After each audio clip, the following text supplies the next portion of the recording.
Welcome everyone to the worship of Sleaford Methodist Circuit. My name's Paul Coburn. As you can tell if you've been listening regularly, my voice is still a little bit croaky, much like last week. I am feeling fine when I'm not coughing, so don't worry about me, and it's not COVID. But I'm going to try and keep things simple again this week. My voice is not up to singing. The singing voice, as much as I had one, is kaput at the moment. So no music, no hymns. If you want to sing your worship, then at any point now or later on if you wish, stop the video, sing your own hymn, choose a favourite, find something on YouTube to sing along to, whatever. But I'm going to stick to a simple form of a reading and sharing some thoughts about the reading. If you know me by now, you'll know I don't do short very well, so I might still speak at length. I'll try not to, but we'll see how we get on. But I'm not going to start with the reading because I want to make one or two slightly more general points about parables. That's a bit of a clue that the reading is going to be a parable. And what is the legitimate way to explore a parable? Parables have some things in common with jokes.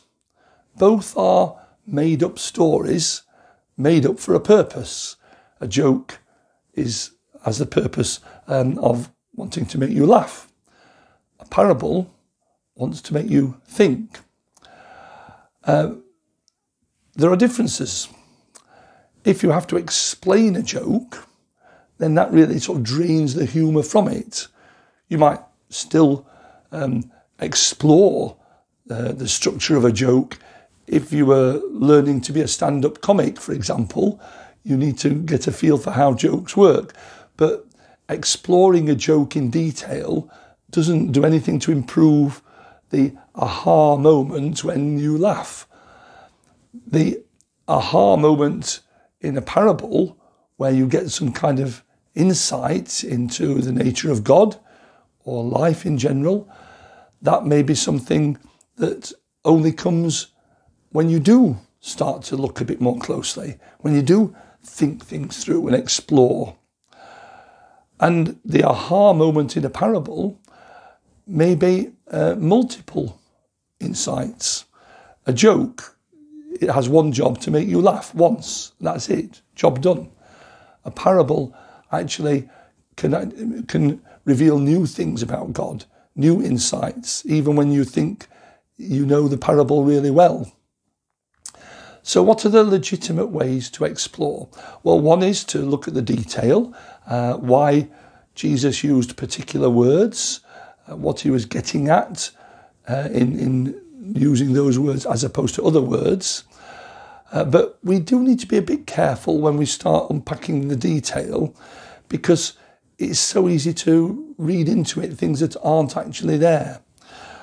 A while ago I read a book called Short Stories by Jesus. It's a book by Amy Jill Levine, or Levine, and she's writing from a Jewish perspective.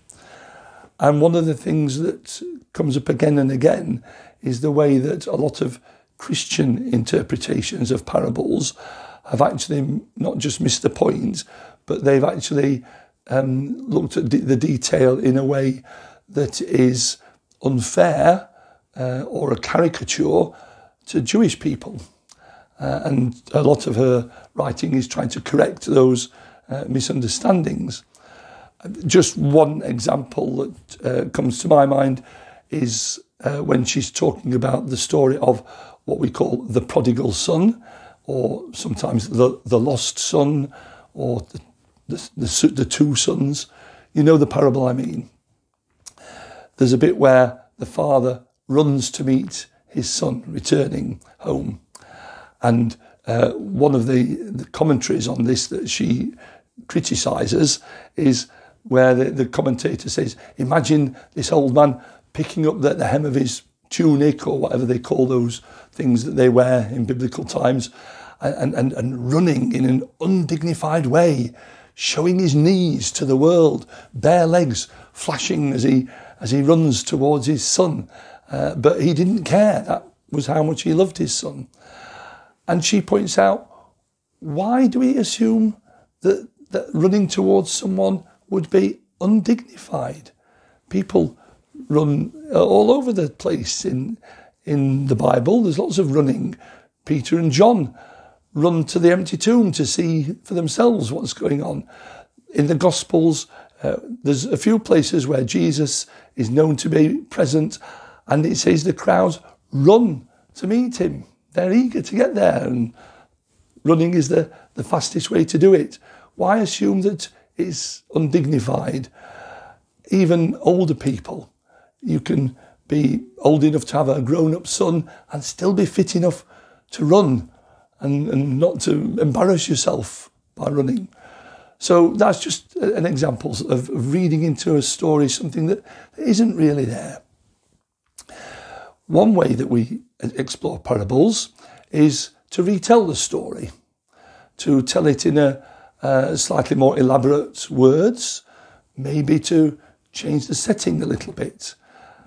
We can do that, but we need to be a bit careful, because maybe we're actually telling the story to make a point that we want to make rather than one that Jesus was intending.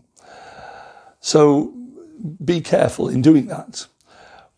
When I was younger, and this is an illustration coming up. An illustration is different to a parable, because in an illustration you are just using the story to underline a point that you could make in other words. So my point is, we need to be careful if we change the setting of a parable, because we might corrupt it in some way. And here's the illustration. When I was younger, I remember myself and my sister used to laugh at a joke told by our next door neighbour, a little boy who was younger than us. We were all very young at the time. And he used to tell a joke over and over, which we found hilarious. But the context was this. We'd come across a joke, probably in the Beano or something like that, which was set outside a hotel. And there was a very simple dialogue. Doorman, call me a taxi. OK, sir, you're a taxi. Pause for laughter.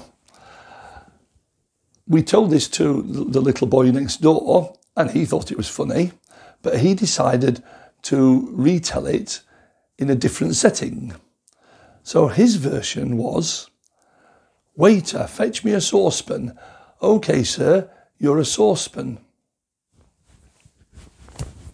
Doesn't work, does it, as a joke? What's funny about that? Well, what was funny to me and my sister was not that the joke was funny, but the fact that he didn't understand why the original joke was funny, and he totally spoilt it by changing the setting. That was what we found funny. To be honest, it was probably the cruel, mocking laughter of children looking down on someone and thinking they were ignorant, rather than genuine humour. But that's the danger of trying to change the setting. Maybe we end up missing the point.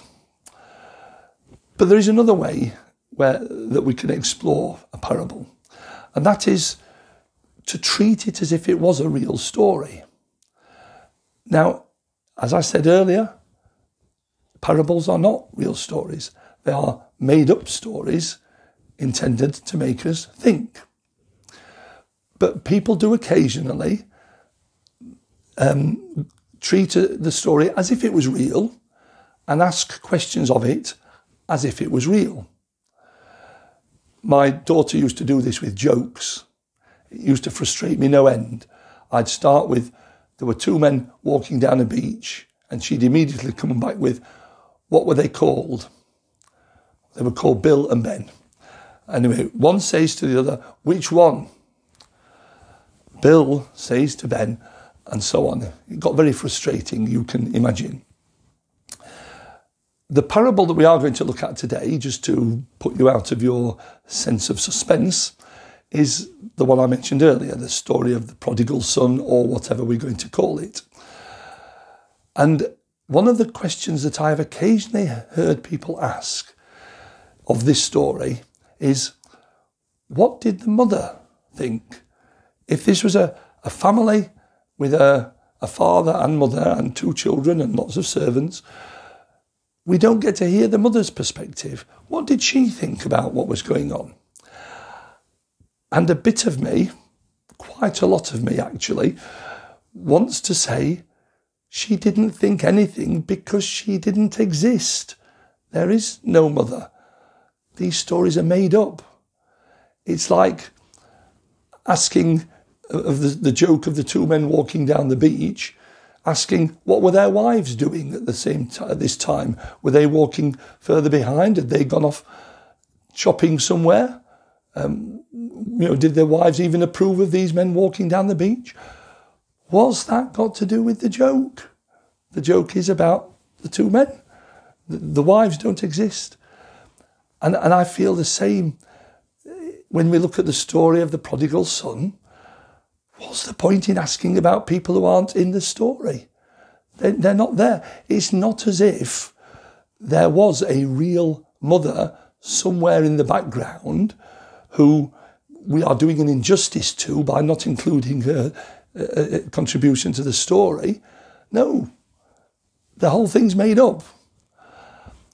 And yet, having said that, having had my little rant,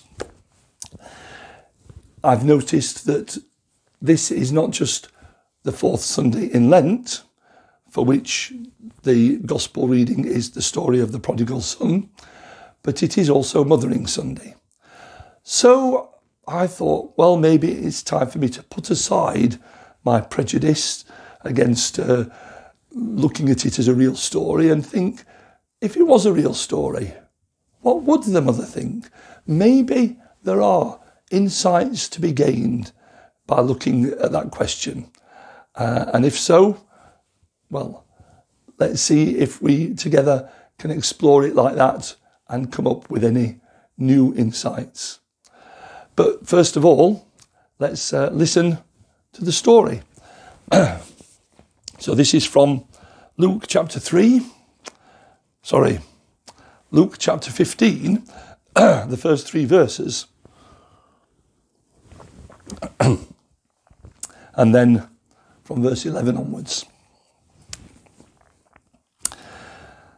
Now the tax collectors and sinners were all gathering round to hear him, but the Pharisees and the teachers of the law muttered, "This man welcomes sinners and eats with them." Then Jesus told them this parable. There was a man who had 2 sons. The younger one said to his father, "Father, give me my share of the estate." So he divided his property between them.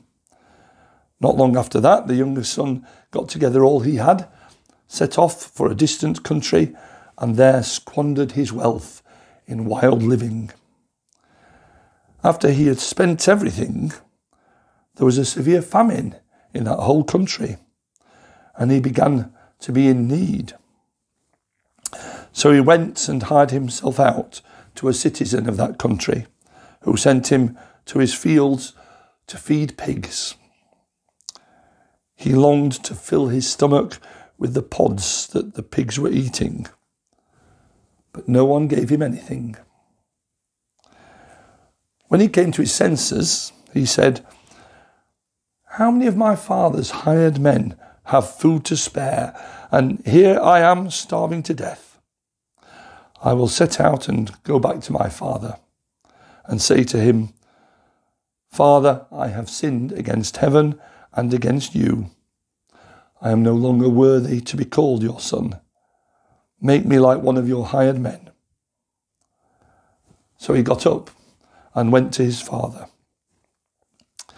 But while he was still a long way off, his father saw him and was filled with compassion for him.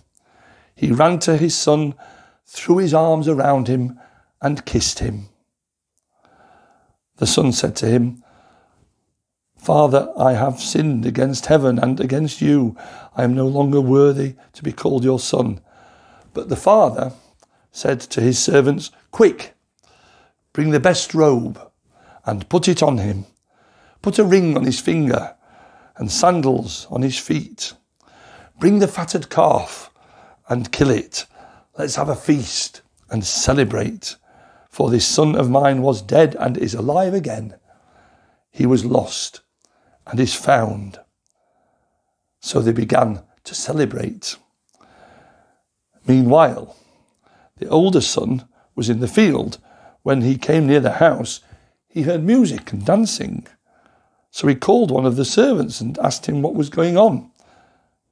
Your brother has come, he replied, and your father has killed the fattened calf because he has him back safe and sound.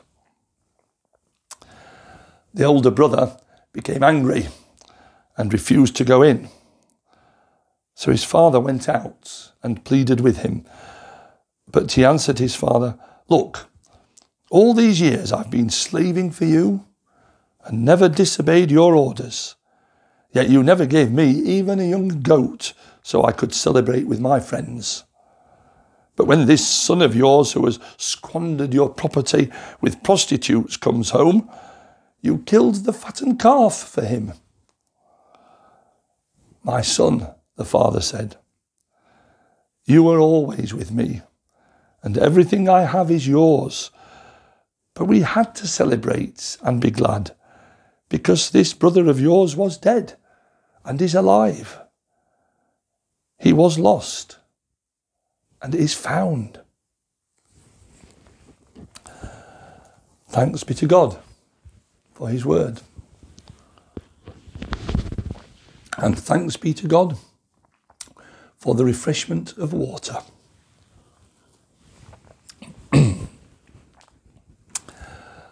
So, Jesus makes no mention of a mother. No big surprise, because this is a story about the father and two sons. It's about inheritance and property. And in those days, it would have been the father who owned the property and the sons who inherited it, not the mother or daughters. But let's assume that this really happened and that the mother was involved somewhere in the background. What would she make of this? Now, I'm not a mother. I need to make that clear. I don't know how mothers think. Not exactly anyway. And in any case, mothers are different from one another, so they wouldn't all respond the same way anyway. So the best I can do is just try and imagine what a mother might do as this story unfolds. If I've got it wrong, well, think for yourselves. What do you think the mother would be thinking and feeling and doing at these different parts of the story? But here's what I've come up with. I've picked out 4 moments in the story where I try and imagine the mother's participation. The first is when the younger son takes his part of the inheritance and leaves. And of course, the obvious thing is she would have been sad to see him go. But maybe she was also a little bit proud that at last he was out living his own life. He'd flown the nest. He'd become independent. Because surely this is what mothers ultimately are working towards, and fathers too. But it's a harder thing for mothers, I think, because the mother's nurtured the son in her own womb. She's suckled him. She's helped him through illnesses and first steps and first words, and she's invested so much into him. But ultimately, that is in order that he might live his life and go out into the world and be an adult in his own right. And maybe the mother at this point is sad for herself, but proud that her son is now a man, grown up and able to make his own way. If you want some kind of supportive evidence for this, another illustration to underline what I'm trying to say, there was a programme a few years ago now about this generation who is dependent on the bank of mum and dad for their financial security. And the programme explored that in different ways. But it turned out there are a number of parents who have very sacrificially given to their children to support them towards an independent lifestyle. And one particular situation that struck me and stayed with me was a single mother. I can't remember if she was widowed or divorced, but she was on her own, into her late 60s, that sort of age, with a grown-up son. And she'd invested a lot of money from her own savings, maybe even having to remortgage the house. I can't remember the detail. But she'd invested a lot of money in him that he could have his life and be independent. And it was in the form of a loan. So he owed her something like £50,000. Now that sort of money would have been really helpful to her. She wasn't well off. She was struggling to make ends meet, but she was okay with the fact that her son had all this money because her son was the important one. She wanted the son to live a good life and be independent of her, and she was prepared to make that sacrifice. But the thing that really brought it home to me was that this son won the lottery. Not the big win, not the millions, but he won a substantial sum. If I remember rightly, it was something like £7,000 he won, pure chance. So he owes £50,000 to his mother. He's won £7,000. What does he do with it? Well, he goes off to America on an extended holiday and sees the sights of America and spends £7,000 doing it. The mother, her reaction to that, because they were interviewing her, what did she think about that? Oh, that's fine. He's young. He's only got one life to live. And this was an unexpected bonus for him. So, yes, why not treat himself? He had a great time. There was no complaints, no regrets that he'd not put even a little bit of that windfall her way to pay off some of the debt. No, it was all about her son and the life that he lived. She was there to support him fully. Now, maybe it's because I'm a father rather than a mother, but if I'd been in that situation, I think I would have said, come on, send 1,000 or 2 at least to help just reduce your debt, and maybe your mum would like a treat as well. But mothers are sacrificial in allowing their children to become independent. The next bit of the story where I think we don't get an impression from the mother, but that's the bit where the contact with the son is lost. And I'm assuming that is the case here. They didn't have phones even, let alone all the internet stuff by which we can keep in touch with one another today. So there wasn't even the possibility of the son ringing up now and then and saying, hello, mum, how are you? So the son had gone. Distant country, out of touch. The relationship was not exactly over, but a sort of dwindled to nothing. And that was part of the sacrifice that the mother had to make to let the son be independent. It was not easy. It was hard for her. She'd invested a lot in the relationship, and now she was no part of her son's life anymore. He was independent, truly independent, gone doing his own thing and no further contact. That would have made her sad. And yet it seems to me that it would have been the price she was willing to pay.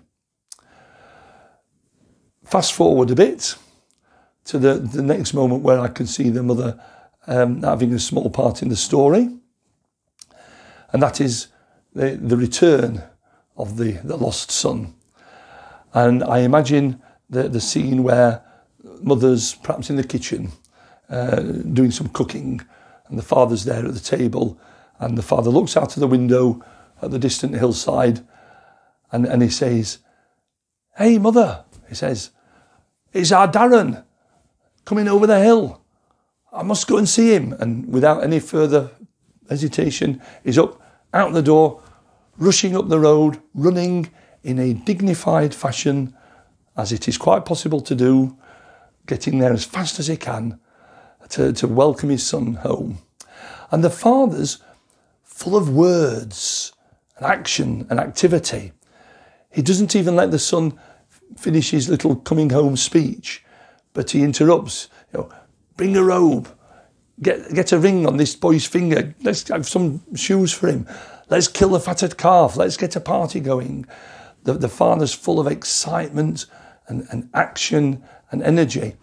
And somehow I can't quite imagine the mother being the same. I can see her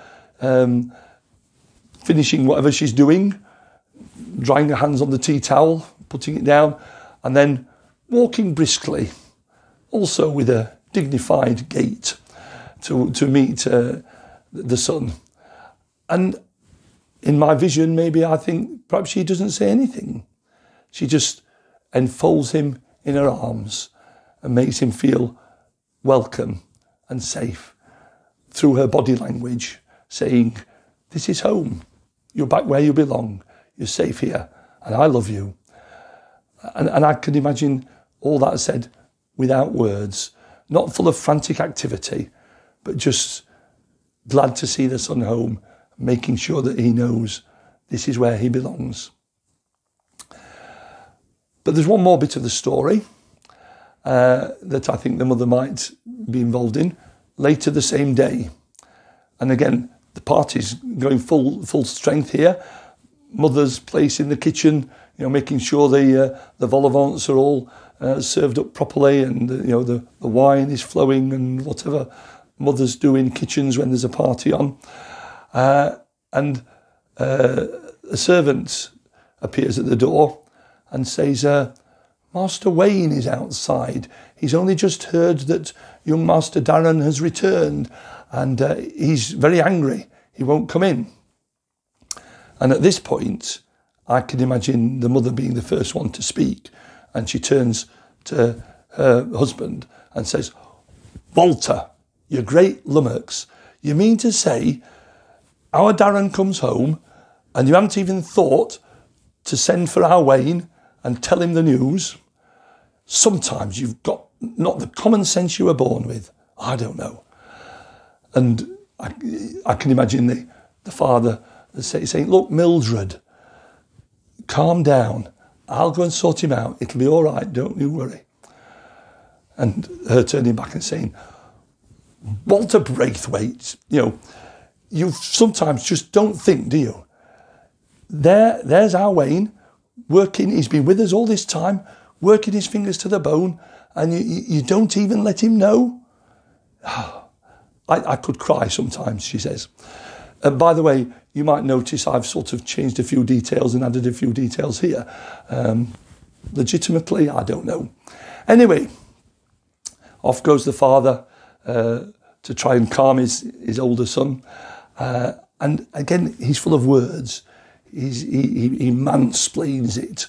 He tries to get over, yes, this is why we're doing this, of course. Of course I love you as well, but we've got to celebrate. He's full of explanations and words. I can imagine the mother coming out, seeing that, our Wayne is still a bit hesitant. He's not wanting to come back into the house. And I can imagine that she doesn't use words, or at least very few of them. And perhaps she walks over to the two of them and simply takes Wayne by the hand and says, "Come on, love," and leads him back into the house. The mother as the peacemaker.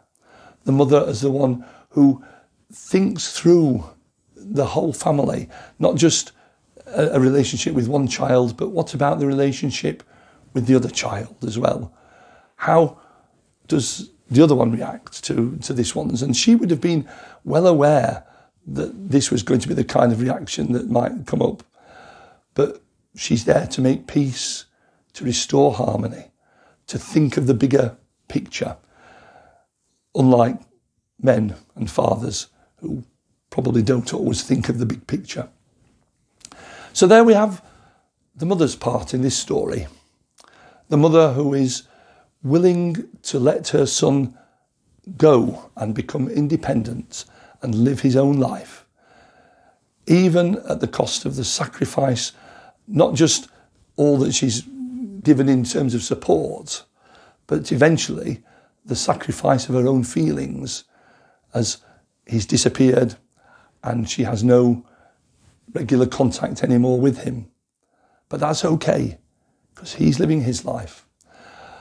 And then we've got the mother who doesn't bubble over with words, but just uses her arms to embrace the one that she loves, to welcome him home with actions, with simple gestures, to make it clear, this is where you belong. And the mother who thinks of all the implications. If there's going to be a party, well, you should tell our Wayne about this. We don't want him finding out from the servants. Maybe she even did say that. And Walter was so excited about all the other organising things he needed to do that it slipped his mind, who knows. But the mother's the one who wants to restore harmony within the family.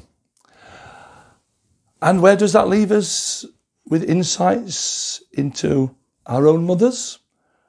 Does any of that ring any bells with the way that your mother has sacrificed herself for you, supported you to become an independent person in your own right, welcomed you and made you feel at home, reminded you of the things that you need reminding of, that it's not just about you, it's about other people as well? Does any of this remind you of your own mother? And if it does, today is a good day to thank God for mothers. But does it also say anything about God?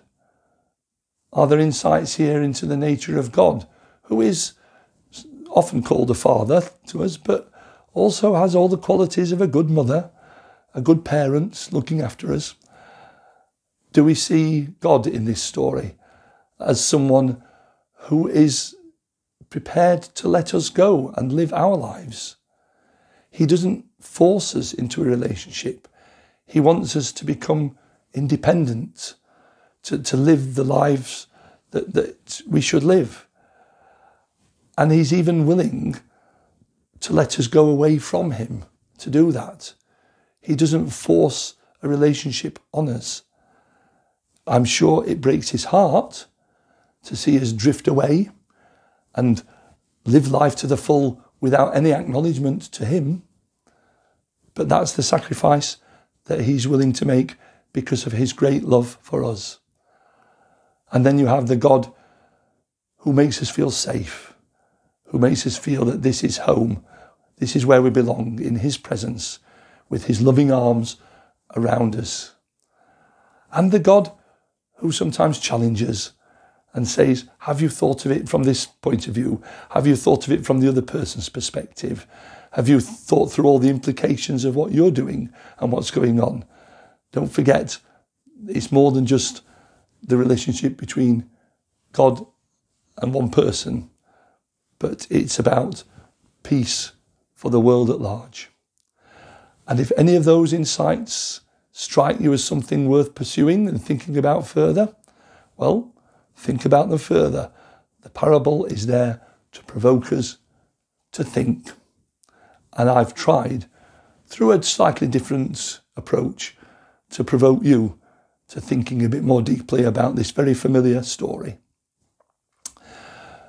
We're going to finish with a short blessing, and after that, I would suggest take a bit of time to think about the people you love, the world that we live in.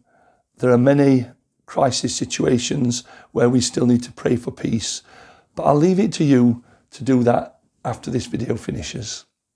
Meanwhile, may the blessing of God, Father, Son, and Holy Spirit rest upon you and remain with you evermore.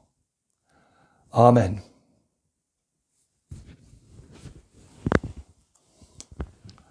Stay safe and be at peace.